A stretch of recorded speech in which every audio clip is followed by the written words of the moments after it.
let's talk a little bit about Hemopet's specialty diagnostic lab, which is called Hemolife, the rising sun here.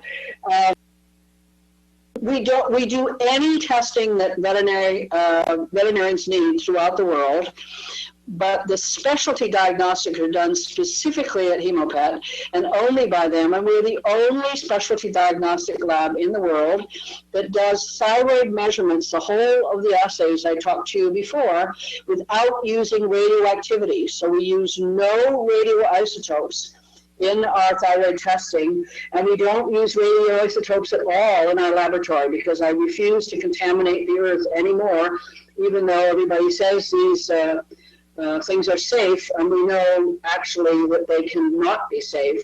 It's impossible to control radioactivity completely in the world, never mind what's coming to us from above when the ozone layer is being depleted.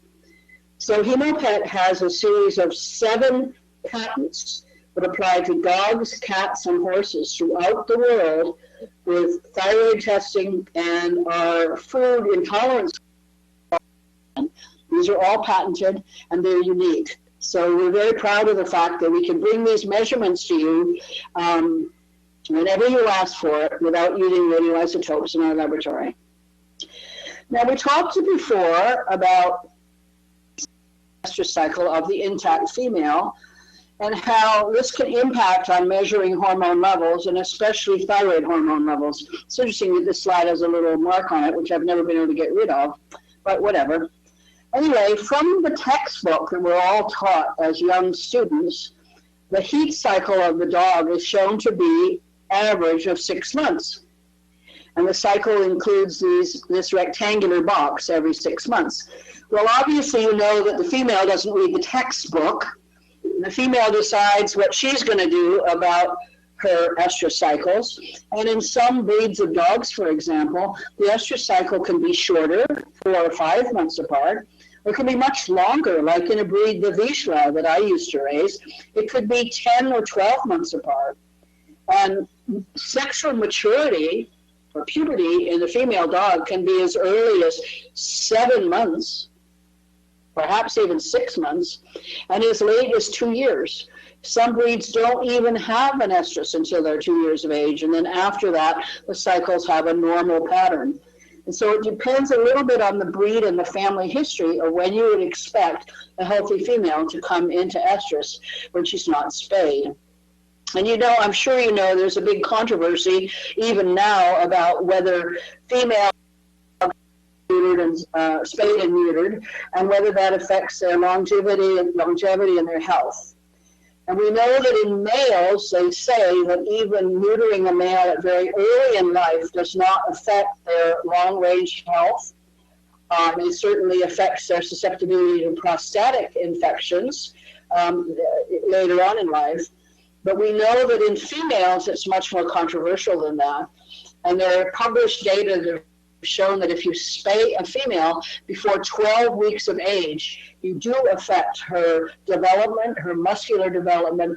She's more prone to urinary incontinence and leaking urine as she gets into midlife. And it changes, of course, their life cycle. It may reduce the likelihood of mammary cancer, but really not necessarily.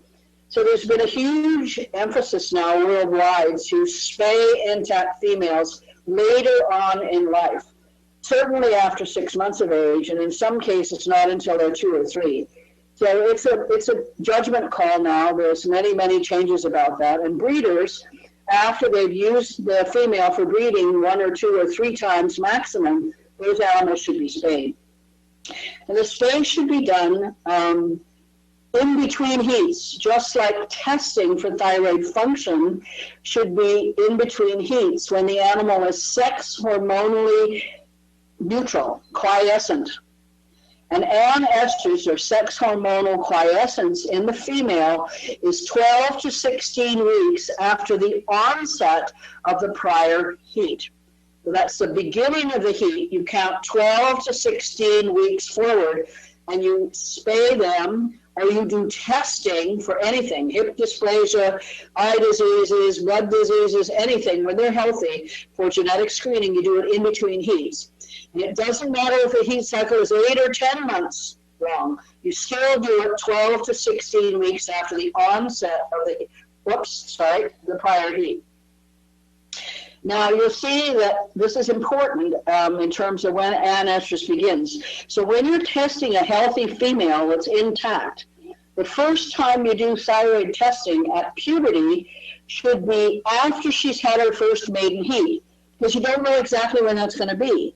So once she's had her first maiden heat, when you first notice changes in her vulva, thickening of the vulva or turgidity or interest of male dogs in the household, even though she's not bleeding yet, you count 12 to 16 weeks forward, and that's when you do your first thyroid check for screening for autoimmune or other forms of thyroid disease.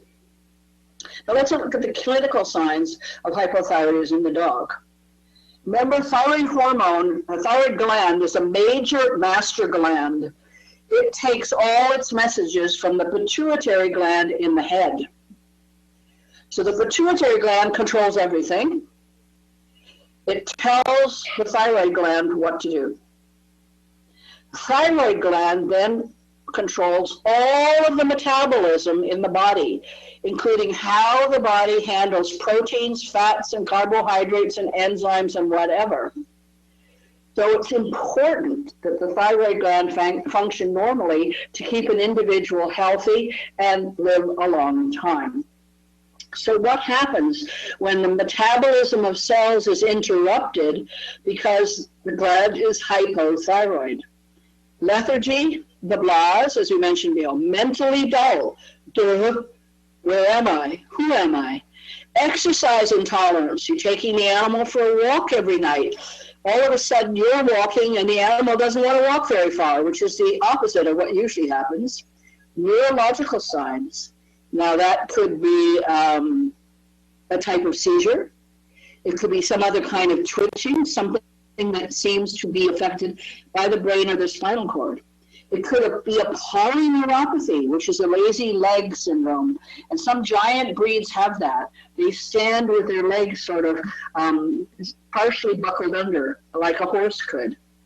You can have seizures that are not epilepsy, that are controlled by the pituitary thyroid gland being improperly active. Weight gain, we talked about that. Hating the cold, I showed you the picture of that little dog under a blanket. Moodiness, hyperexcitability, stunted growth. The animal grows magnificently until it's about a year of age, and all of a sudden it never matures. It looks like a puppy. Now, many of these animals that mature fast win their championships in the show ring, but they can't be shown anymore because they fall apart by the time they're 2 or 3 or 4. You don't want that. You want them to grow and mature and fill out gradually so that in between 2 and 5 years of age, they're in the prime of life. Chronic infections, as we talked about before.